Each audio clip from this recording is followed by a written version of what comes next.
Greetings, Joe here. How you doing? And can we talk? That's oh, communication. What a question. Um,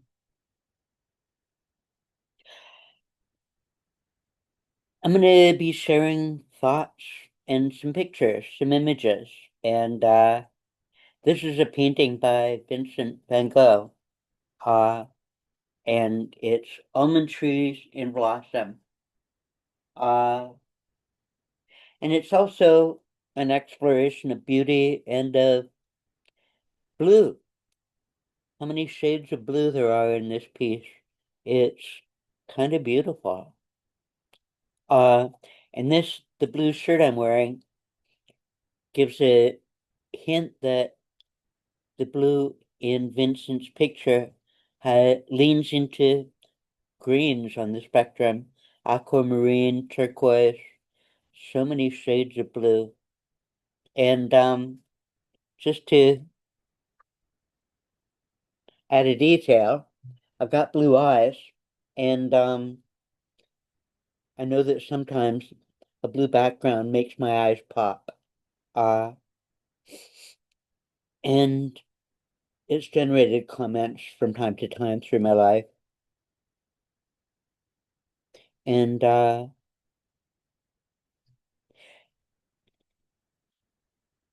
it Vincent's aesthetic and my eyes actually change color from blue to gray to green, depending on weather, mood, and I don't know what else. Uh,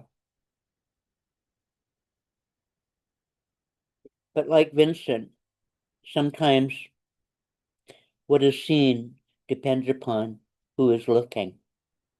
And looking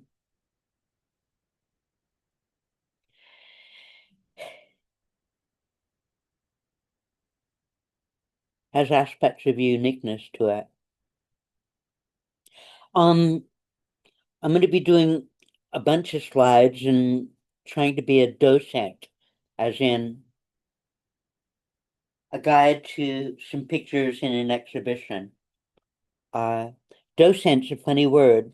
Uh, it's it comes from ancient Greek, Roman, Latin, and Greek, and it's a lecturer or a teacher, or a guide.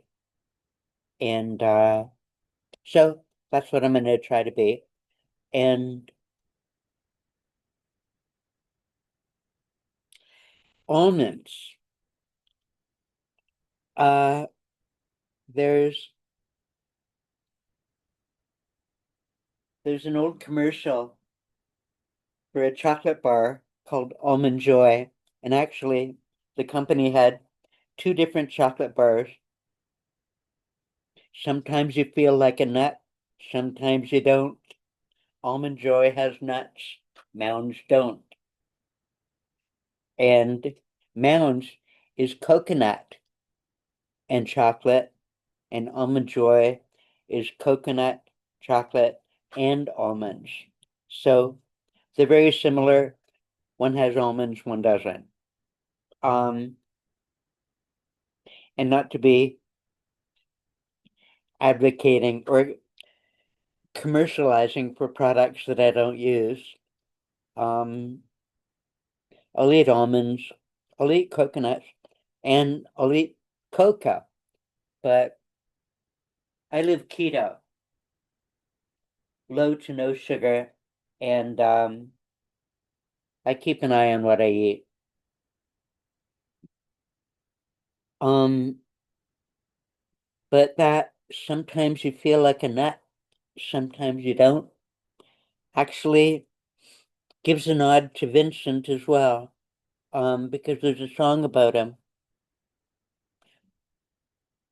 and some of the lyrics go, "Now I understand what you tried to say to me, and how you suffered for your sanity, and how you tried to set them free. They did not listen. they did not know how. Perhaps they'll listen now. A bit of poetry, eh? Layered over a bit of art and a bit of visionary exercise. I got this image from the Archive, a great website, a world-class museum that you can visit from home. And they've got a big Vincent section. George O'Keeffe, Emily Carr, classic Greek. So much stuff. It's incredible. And maybe I'll be doing some more docenting in the archive along the line in future. But right now I wanted to start here with a tree in blossom. Um, gosh,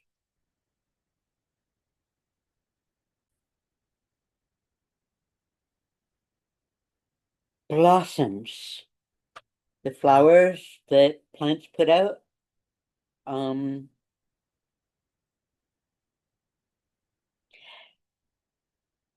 Life forms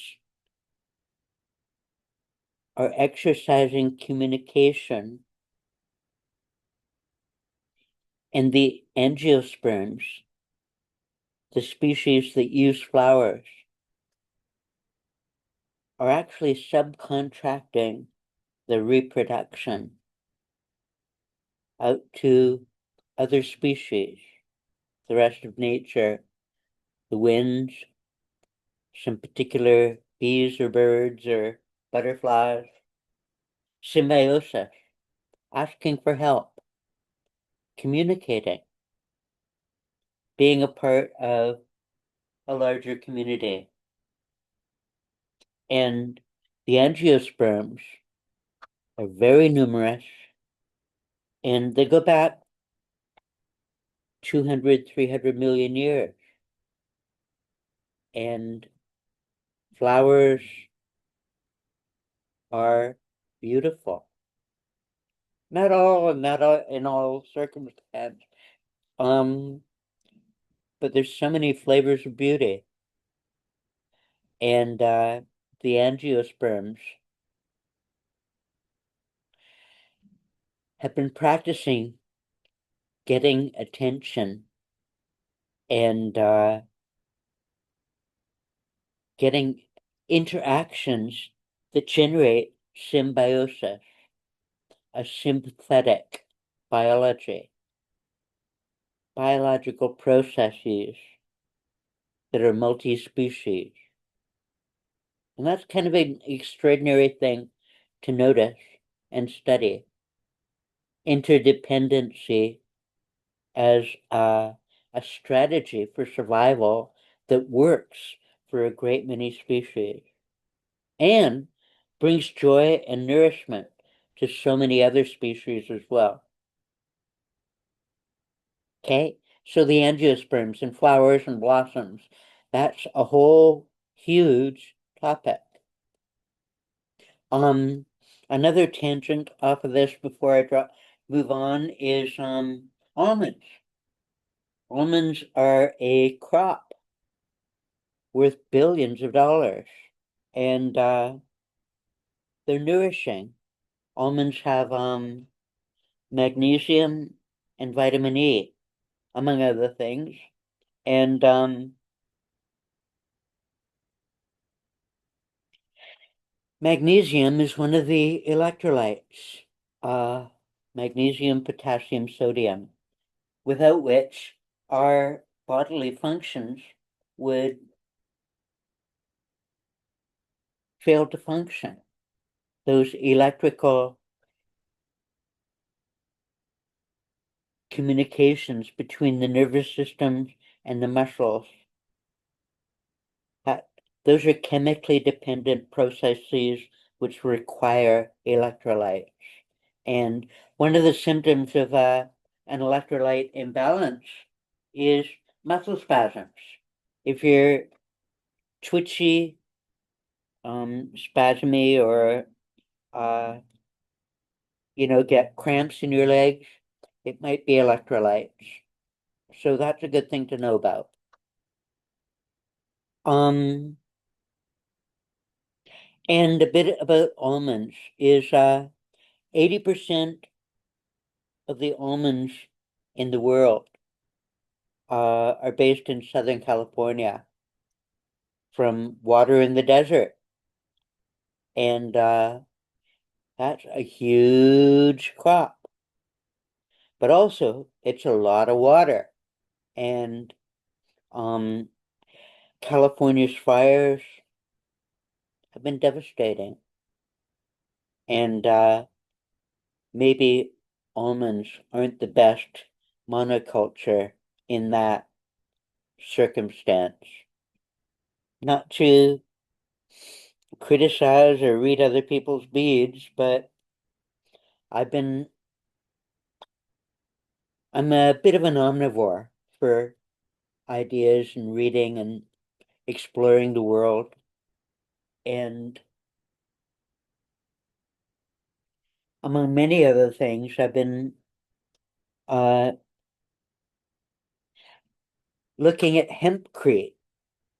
Hempcrete is a different kind of concrete made out of hemp herds, which is in mostly industrial hemp, but also in medicinal and recreational hemp.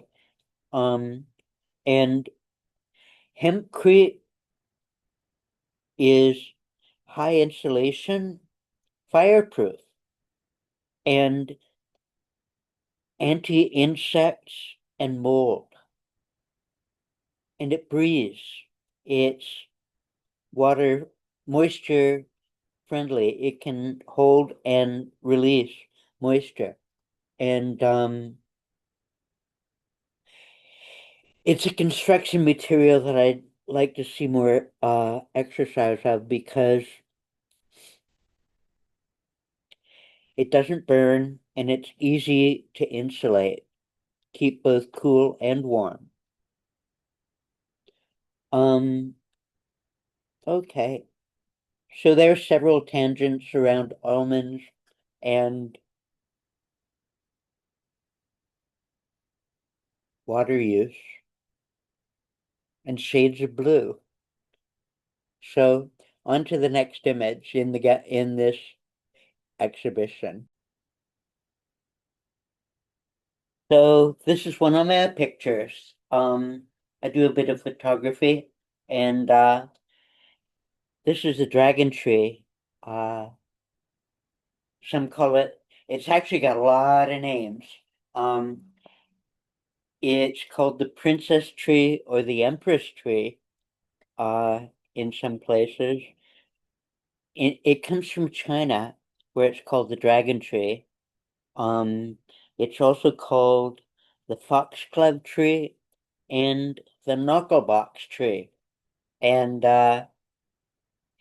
you might notice that the flowers are a pale purple, not quite pink, but purple. And there's some of the seed pods up at the top there.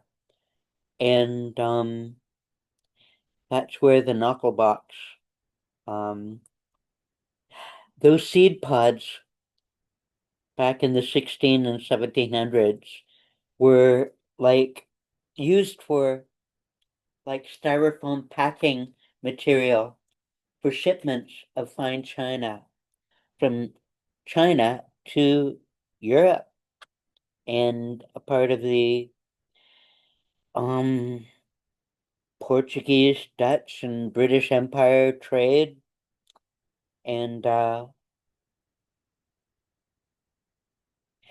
and because the seed pods were used as the packing material to protect the porcelain, those seed pods got around the world as well. And you'll find dragon trees along the American Eastern Seaboard and Gulf Coast and the European Mediterranean coast and numerous other parts of the world. In other words, this tree's seeds were spread by trade. And it's quite a vigorous grower, and in some places it is actually an invasive species, has to be controlled and whipped back sometimes. Um, but you can find these in many parts of the world now, not just in China, or East Asia. Uh, and so this is the rest of this assortment of images are all going to be dragon trees, pictures that I've taken here in Vancouver recently, this spring. And here we are, early June. So these pictures are within the past 2 weeks.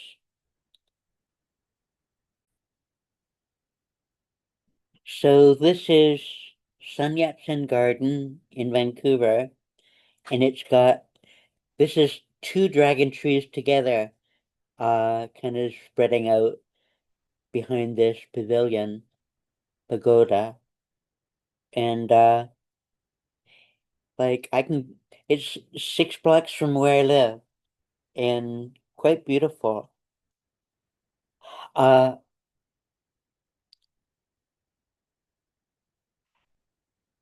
there's an aspect of the dragon tree that I find especially attractive is its sociological or anthropological use in Chinese and East Asian culture. In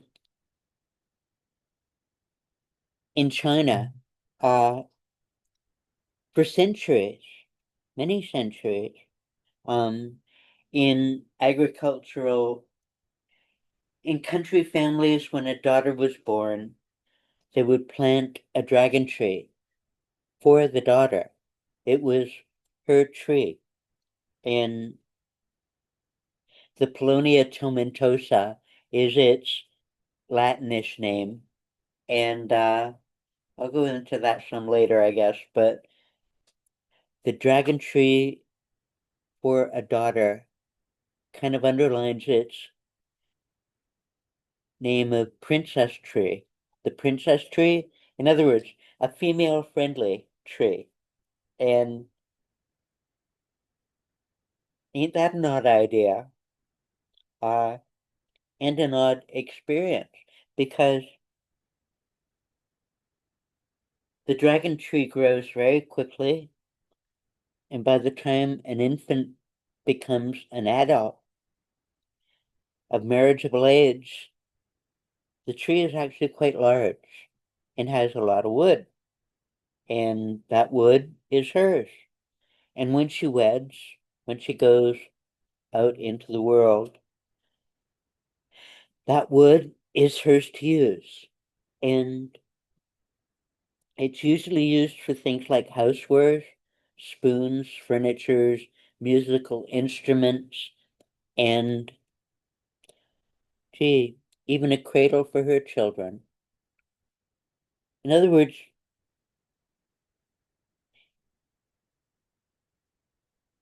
the family and community acknowledges the newborn girl's connection to nature. And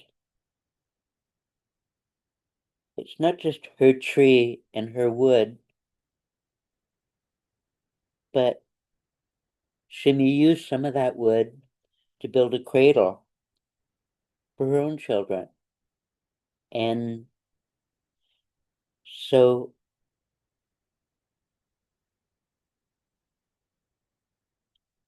both the tree and the child have a context of deeper time and surrounding relationships to parents and progeny and to community and to a continuing process of care and mutual support, symbiosis again. And that's beautiful to contemplate, worthy of research and emulation. And how were we to do something like that? Um, but just hey, ain't that pretty? Too. And you notice it's a pale purple? Uh, just a kind of gorgeous. Okay. Uh, next shot.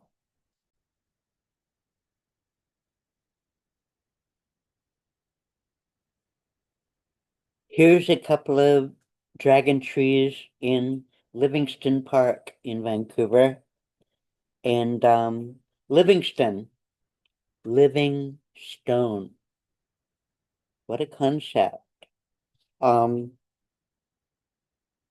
a nod to the pulse of the world, perhaps, or a nod to Dr. Livingston, I presume, as in exploring the world.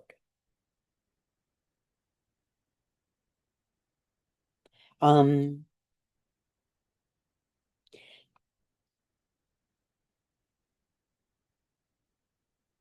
so obviously that's a willow on the right side and the dragon trees on the left,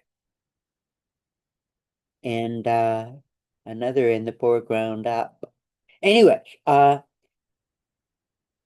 this goes into flower every year. This pale purple bursts out over the park with a fragrance, um, leaning towards vanilla more than lilac or lavender, um, but of a scent of all its own, and a scent that's quite beautiful.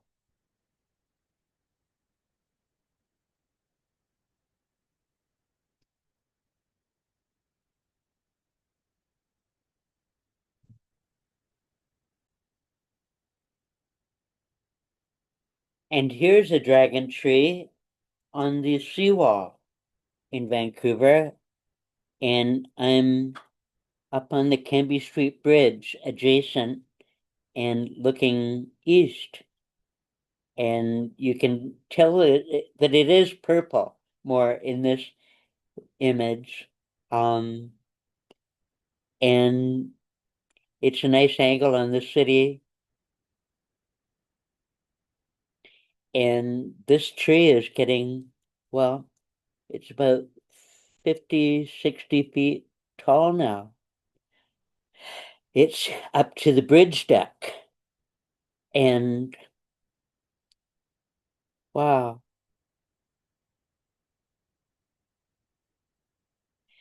And they can get very, it can go up to say seven. This is about 5 stories. It can go up to about 7 stories, maybe a bit more, and about as wide as well. And I kind of like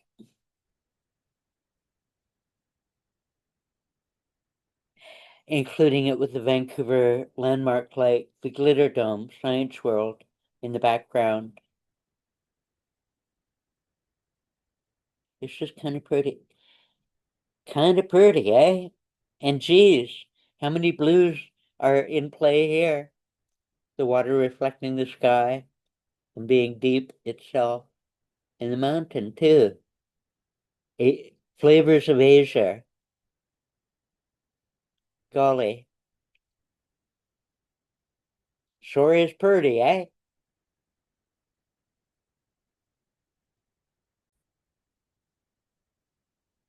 One more detail before moving on to the next is that this tree is maybe 25, 30 years old. Uh, maybe just 20. Um, and so it looks substantial, but it's still uh past juvenile, young adult. Um, and while they're fast growers, they actually have among trees a relatively short life, between a century to a century and a half. When they get when they get to be over a century, they make so much wood that they can get uh heavy to the point of dropping parts, heavy parts. And so you don't see them get too much older than a century and a half. Um, so they're quick growers and they have a shorter life than many other species of trees. Okay,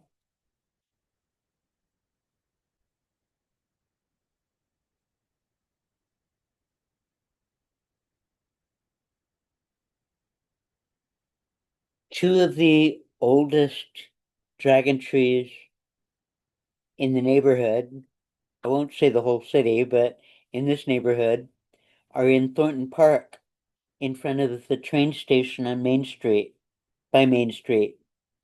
And Thornton Park is kind of the welcome mat to Vancouver in front of the train station. And there's two dragon trees, and this is one of them. And it's in full blossom, and it's standing 70 feet, more than 10 meters.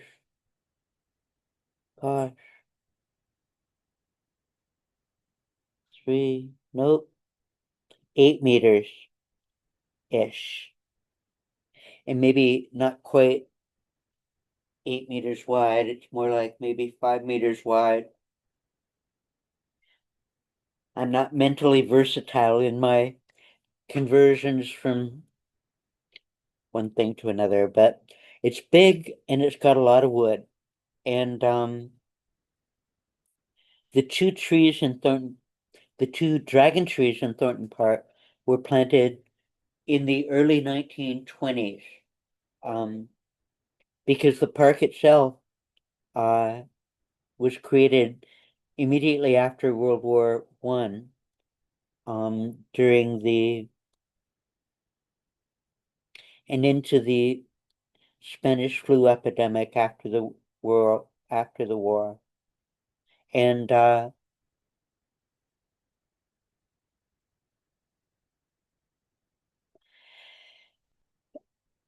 so the welcome mat to the city includes actually Thornton Park itself is an arboretum, and it was developed in the 1920s. Uh, the park was landfill from the railway cut and filling in the back rail yard. And the park in front, they brought in topsoil from Chilliwack to cover the park and nourish the trees. And they planted trees from interesting places around the world. Oh, a bit more about Paulownia tomentosa, the Latin name for the species. Paulownia is a reference to uh, the Empress of the Dutch Empire, the wife of William of Orange. And gosh, I don't know everything, but I know so little. But Paulownia tomentosa, her name was Anna Pavlova, which was also the name of a ballerina a century later who was the epitome of high culture and elite creme de la creme. Um, and uh, and that mm, presumption of quality, of elitism, of being the best. Uh, Anna Pavlova was a granddaughter of Catherine the Great, Empress of Russia. And I think she may have viewed becoming Empress of the Dutch Empire as a serious step down in status. Um, and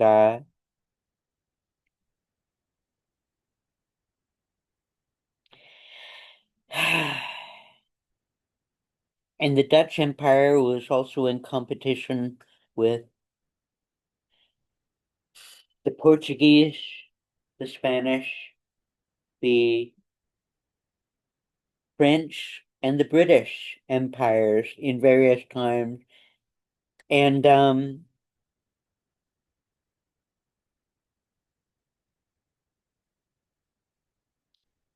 trade with China was so profitable that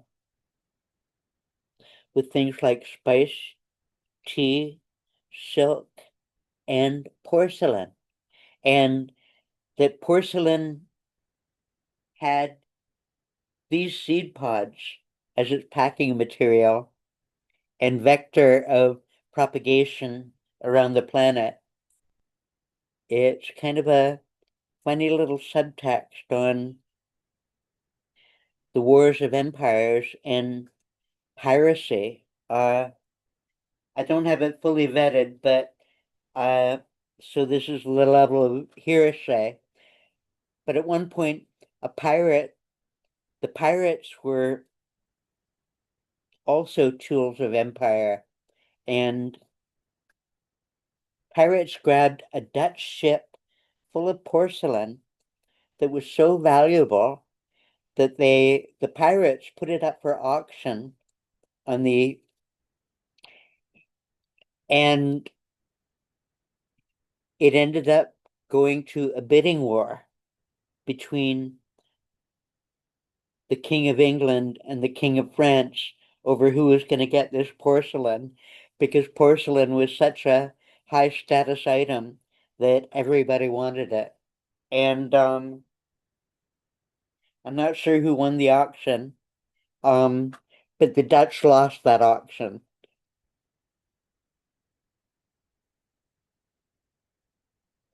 And there's so many other details of stuff going on, but the branches are on the gnarly side. You notice those extra bendy, warpy kind of thing? When it's all naked during the winter and the seed pods are still on, it makes a bit of a clatter in the wind in the winter and can drop some of those branches too. So careful.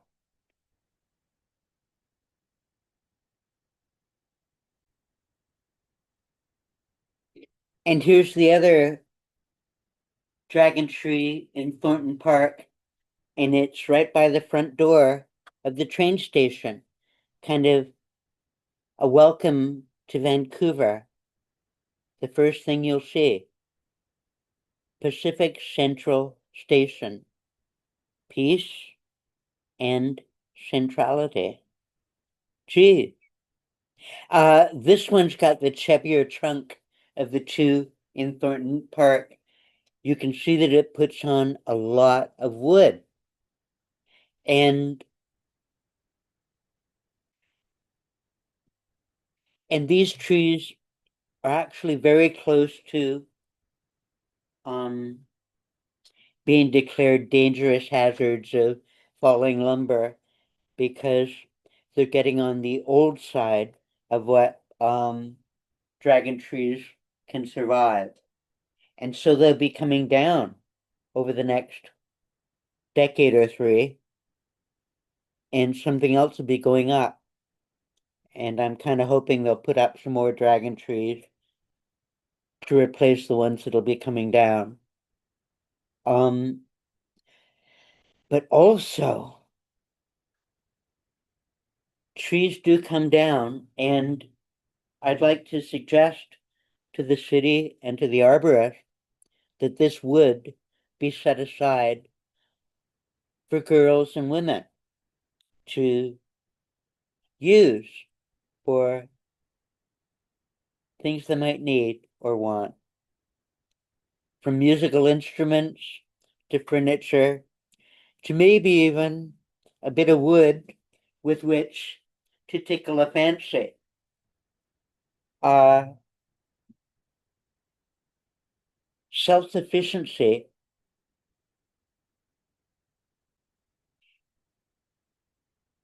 is the other side of symbiosis. Yes, integrating with others is an incredible skill to exercise and explore, but self-sufficiency requires exploration and exercise as well. And having a bit of wood can actually be a note of self-sufficiency, even a flotation device, among many other things. And keeping a reserve of this wood to be shared out to those who might have a need that fits.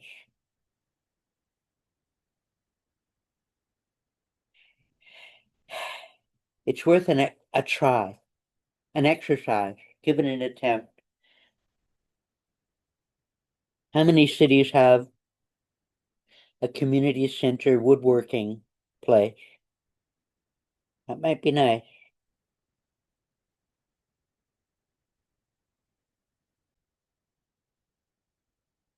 So this image is toward the wrap up. Of course, I didn't cover everything, but I did cover quite a bunch. And this one's got blossoms with the glitter dome. And what do you think? Do you think? The exercise of rationality brings benefit. One of them being correction of errors. And one of the fundamentals of science is the way to approach truth is remove error.